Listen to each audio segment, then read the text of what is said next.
నీ పేరు? యజ్ఞ సాయిశ్రీ. సాయిశ్రీ. ఏం చదువుతున్నావమ్మా? నేను బీటెక్ ఫైనల్ ఇయర్ చదువుతున్నాను. ఏం చేస్తారు పేరెంట్స్? మా పేరెంట్స్ ఇద్దరు కూడా ఫార్మర్స్. ఇద్దరు ఫార్మర్స్. ఓకే. ఏ ఊరు మీది? మాది పోతవరం నల్లజర్ల మండలం. ఓకే. ఏంటి ఫస్ట్ టైం ఓట్ అయిపోతున్నావు, ఎట్లా ఉంది ఆ ఫీలింగ్? ఎట్లా ఉంది? ఏం చేస్తే మంచిది? ఏం చేయబోతున్నావు? అంటే చిన్నప్పటి నుంచి అనుకుంటాం అందరూ పేరెంట్స్ అందరూ కూడా ఓటేయడానికి వెళ్ళినప్పుడు మన ఛాన్స్ ఎప్పుడు వస్తుందని.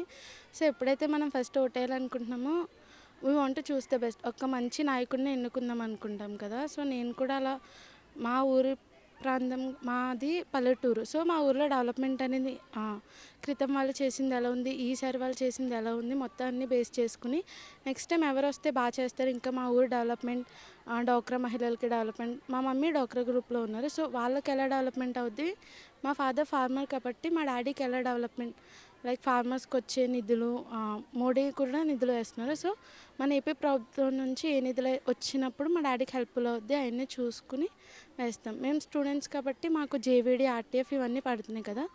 సో మా చెల్లి కూడా బీటెక్ చదువుతుంది, మా ఇద్దరికి కూడా గవర్నమెంట్ నుంచి మనీ వస్తుంది.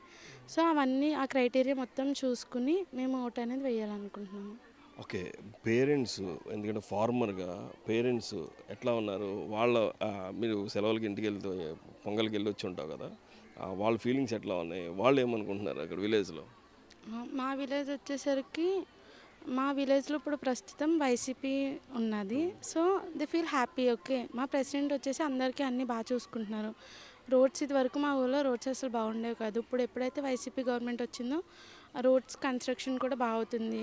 ఒక వాలంటీర్ వ్యవస్థ వచ్చడం వల్ల ఇదివరకు ఏమైందంటే మా గ్రాండ్ పేరెంట్స్ వెళ్ళి రేషన్ దగ్గర వెయిట్ చేసేవాళ్ళు. సో ఎప్పుడైతే వాలంటీర్ వచ్చిందో దే ఫీల్ హ్యాపీ, వాళ్ళే ఇంటికి వచ్చి ఇస్తున్నారు. ప్రతి మంత్ ఫస్ట్కి వాళ్ళ నుంచుని క్యూలో నుంచుని తీసుకోక్కర్లేదు. సో ఇవన్నీ కూడా బెనిఫిట్ అవుతుంది మా గ్రాండ్ పేరెంట్స్కి.